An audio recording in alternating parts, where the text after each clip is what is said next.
I'm starting this time. Dave, first of all, great to see you. It's great to see you. It's been a while. It has been a long time. That's been a long time. Yeah. Everything good? Yeah, I mean, we wore Kaiser out yesterday, but you don't even know that. What, the thing about this this media day is Mike Yurcich is like hitting this place like a hurricane. Your first impressions? Yeah, I mean, you know, we still have to see it, but you know, we thought that maybe last year's offense would be good. It just didn't work out. But this guy's track record, I think, speaks for itself. We've had a couple of chances to talk to him now. I mean, he couldn't hit all the notes any better with describing his vision of the offense. He's got the coach speak mastered.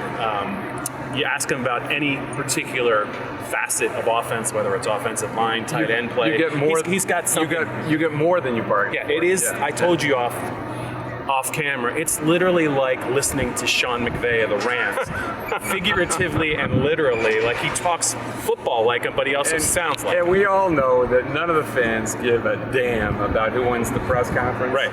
We do, but also, I think this guy gives off a vibe that if he continues to succeed, he's certainly a head coach. He just sounds like a head coach, looks like a head coach, looks like he's ready. Yeah. And, doesn't he? I mean, my God. Yeah, I'd give it about 2 years, quite frankly. I would say 2023. If they succeed this year, it'll be less than 2, as in 1. Yeah. It'll be end of the year. Yeah, any other impressions around, what are you going to write about? Well, let's just get to a couple notes from the day. There was a little bit of a buzz circulating about Adisa Isaac's status coming into Big Ten Media Day, his health.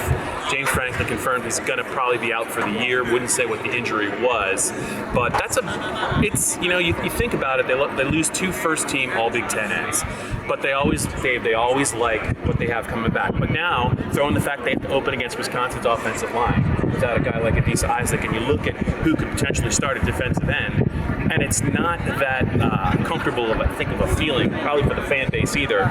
You're looking at Nick Tarburton, who did good, but he's a converted linebacker, and a Temple transfer, Arnold Abiketti. But there's not much behind them. And, you know, you're not opening up against Coastal Carolina, you're not opening up against Idaho, you're opening up in Madison against an offensive line that's pretty well schooled and knocking people's throats. It couldn't be any worse, right, as far as that's concerned, as far as your opponent. Yeah. And I mean, they don't. It's funny, I was talking to Parker Washington. He was recruited by doesn't he look like... He's from Sugar Land, Texas. I love that.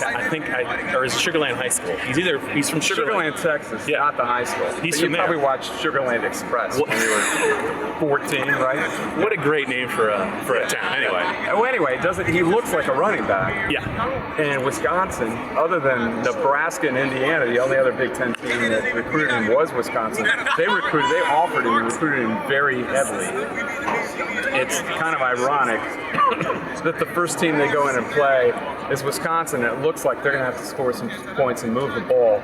I think he could be a very, very big, important guy in that offense, especially in that game. Just for possession, you got to keep the ball away from Wisconsin. If you don't, they're going to keep it away from you. If Penn State doesn't turn the ball over like they did to start the year last year, they're probably going to be in just about every game. I think you got to watch what Yurcich is able to kind of impart to Sean Clifford. He made too many mistakes early in the season. He cleans that up. I think they're going to be in most games. One other note, Jesse Luketa is going to probably be in the defensive end room this year, not at linebacker. That means Curtis Jacob, the second-year player who was a coveted recruit 2 years ago, is probably going to start. And I will say this, Brandon Smith, I know I talk a lot about him. I don't know if you've seen him out here. Man crush. He looks phenomenal. Like, he finished 2020 strong. I think this is going to be the year for old Brandon Smith. I think he could be in the league next year. He looks bigger than Micah did at any point in his Penn State career. He's just got to play like Micah. He's getting there. All right. We'll have a lot more to talk about after the next time we are down here. Where's the tractor guy? I thought you were going to have a little chat with the tractor guy. I was ready to crack heads with that leaf blower guy during the... As soon as I ask your questions, it's...